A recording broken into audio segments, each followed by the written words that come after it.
Halo sahabat semua, kembali lagi dengan sahabat pembelajar.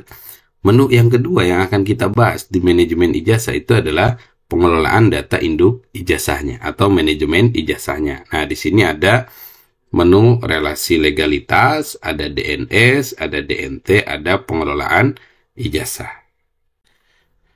Sahabat semua, menu yang pertama di manajemen ijazah adalah relasi legalitas. Nah, relasi legalitas ini merupakan daftar satuan pendidikan penumpang. Satuan pendidikan yang menginduk atau menumpang itu menampilkan daftar satuan pendidikan yang tidak memiliki akreditasi yang telah ditetapkan untuk menginduk ke satuan pendidikan di wilayahnya yang sama yang sudah ditentukan oleh dinas pendidikan. Ya, jadi kalau nanti sekolahnya menjadi sekolah induk, maka di sini ada daftar satuan pendidikannya. Ya, nah, lalu ini daftar menumpangnya, ada daftar induknya. Nah, ini tentu akan terisi data-datanya kalau memang sudah ditentukan oleh dinas pendidikannya. Jadi satuan pendidikan yang belum punya akreditasi silakan koordinasi dengan dinas pendidikan untuk dimappingkan atau dipetakan nanti sekolah induknya sekolah mana. Ya, sehingga nanti bisa tetap melakukan proses verbal ijazahnya ataupun melakukan proses pengelolaan data ijazah bagi satuan pendidikannya. Menu DNS. Nah, DNS ini adalah daftar nominasi sementara peserta didik yang akan menerima ijazah. Ini isi datanya adalah daftar peserta didik tingkat akhir. Nah, untuk mengetahui sahabat semua, apakah siswa kita sudah ada semuanya atau belum, maka kita harus mengklik lihat dashboardnya. Ya, kita klik tombol lihat dashboard, maka nanti akan diarahkan ke halaman dashboard ijazah. Ya, nah untuk ke halaman dashboard ijazah kita klik tombol masuk. Ya, untuk mengetahui ini kita klik DNS-nya, klik residu DNS. Nah, pilih ya sekolahnya, kita klik. Nah, ternyata masih ada satu yang residu. Ya, nah residu ini bisa kita ketahui atau bisa kita selesaikan di mana. Nah, kita bisa selesaikan melalui aplikasi Perpal PD. Ya, nanti sahabat semua akses Perpal PD-nya di sini, Perpal PD data. Nah, ini kita klik tombol masuk, lalu kita cek di data residunya di sini. Nah, di sini ada residu, sahabat semua, residu peserta didik. Ya, kita fokus terhadap kelas 6 terlebih dahulu. Yang menjadi residu apa? Di sini sudah ada di Perpal PD NIK, nama, tempat lahir, tanggal lahir, ibu kandung, dan jenis kelamin.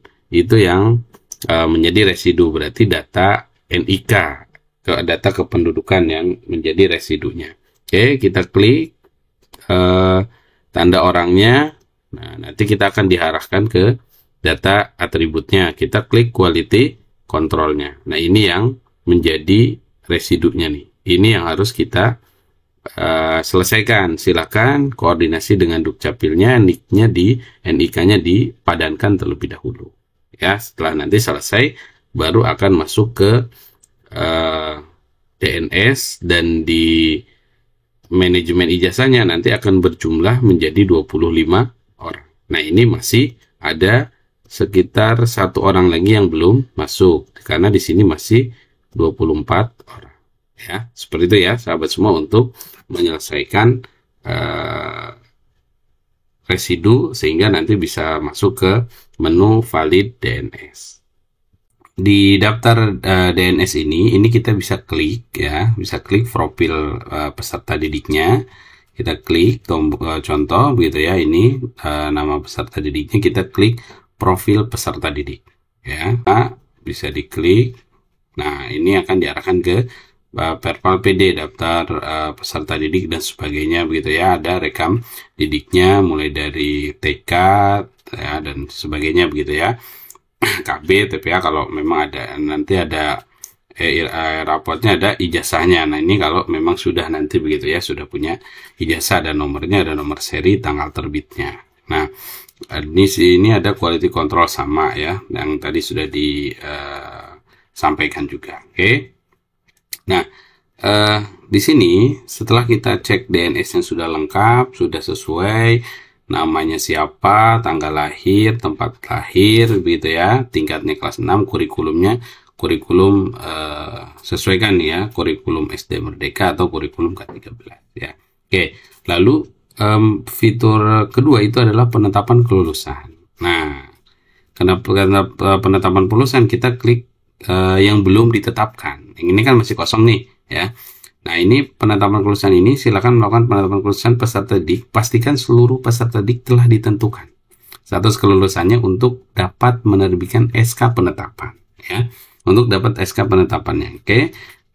Kita klik tombol belum ditetapkannya, kita cari mungkin kalau ini kita bisa luluskan bersama ya, atau kita cari satu persatu begitu ya. Contoh, ini ada menu aksinya ya. Ini ada menu nanti kalau mau satu-satu kita klik tombol ininya nih apa ballpointnya. Nah, di sini kita klik lulus atau tidak lulus ya. Lulus atau tidak lulus begitu ya. Penetapannya ada aksi lainnya itu untuk ke profil peserta didiknya ya, sama seperti tadi ya, ke profil peserta didiknya. Oke, ini kita luluskan, kita kelulusannya dulu, kita klik lulus, kita klik tombol simpan. Nah, ada konfirmasi ya, apakah Anda yakin akan meluluskan peserta didik atas nama ini ya. Kalau ya tinggal klik ya, kalau tidak ya tidak. Tidak berarti kita kembali. Nah, kita klik tombol ya di sini. Nah, sehingga nanti kita cek yang lulusnya. Nah, di sini sudah ada nih aksi peserta didik yang kita luluskan. Ya.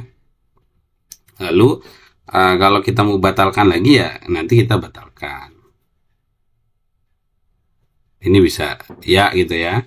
Akan membatalkan data peserta didik ini batalkan. Maka nanti akan masuk lagi ke menu belum ditetapkan. Nah, di sini masuk lagi nih.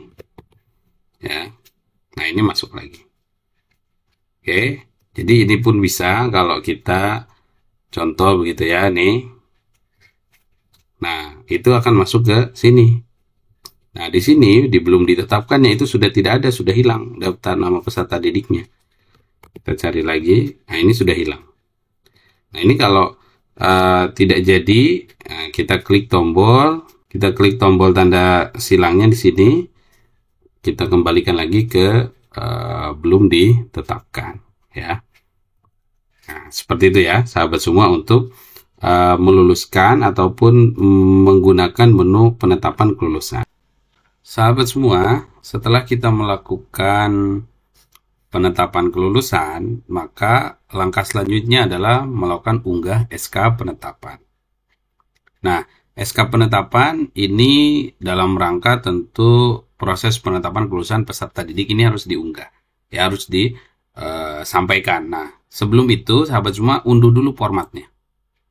Nah, format SK-nya, SK penetapannya diunduh, baru nanti diisikan nomornya berapa, begitu ya, lalu ditandatangani oleh kepala sekolahnya, lalu nanti di scan lagi, di PDF-kan begitu, baru nanti diunggah. Ya, nah diunggah, tentukan nama kepala sekolahnya dipilih, isikan nomor SK-nya, lalu unggah filenya. Nah, pilih sesuai yang tadi begitu ya, ini. Nah, nanti kita klik tombol simpan gitu ya. Setelah berhasil mengunggah SK penetapan, nanti muncul informasi bahwa satuan pendidikan Anda sudah mengunggah file SK penetapan kelulusan. Lalu silakan melanjutkan ke tahap pembuatan SPTJM ya.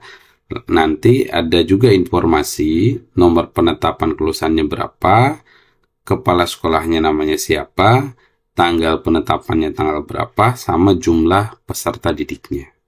Nah, kita juga bisa melihat SK yang sudah kita upload dengan klik tombol lihat. Nah, ini tampilan SK yang diuploadnya. Lalu di bawah kita bisa melihat keterangan ya, daftar peserta DIK yang sudah ditetapkan dan belum diunggah. Nah, kalau sudah diunggah itu nanti akan muncul di daftar peserta DIK sudah ditetapkan. Tapi kalau belum diunggah, maka nanti akan masuk ke belum diunggah SK. Ini sudah kosong karena sudah ada penetapan SK-nya. Nah, lalu kita bisa melihat pratinjau ijazahnya seperti apa begitu ya, formatnya. Nah, ini sahabat semua kita klik, pilih salah satu nama peserta didiknya, lalu kita klik